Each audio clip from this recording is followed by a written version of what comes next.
స్వర్గీయ ఆనం వివేకానందరెడ్డి 72వ జయంతి సందర్భంగా నెల్లూరు నగరంలో ఘనంగా సంస్మరణ సభను నిర్వహించారు. ఈ కార్యక్రమంలో పార్టీలకు అతీతంగా అన్ని పార్టీల ప్రజా ప్రతినిధులు, వివేక అభిమానులు, కుటుంబ సభ్యులు పాల్గొన్నారు.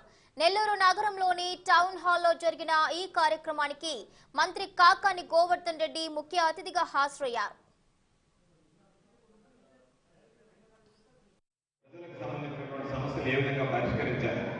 అసలు ప్రజలు ఏ విధంగా డీల్ చేయాలి, ఎట్లా మాట్లాడాలి, ప్రజల దగ్గర ఏ ఒక్క మాట మాట్లాడినా సరే నెగిటివ్ ఇంపాక్ట్ అనేటువంటిది ఉండకూడదు.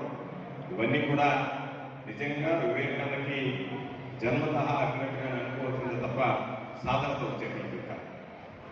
వ్యక్తిగత జీవితానికి వస్తే వివేకానంద ఎక్కడికన్నా వెళ్ళాలంటే భయం వేసింది. నాకు రామనారాయణ కేంద్రకి జిల్లా పరిషత్ చైర్మన్ తర్వాత ఎక్కడికి వెళ్ళినా మేమైతే సైలెంట్గా ఉండేవాళ్ళు.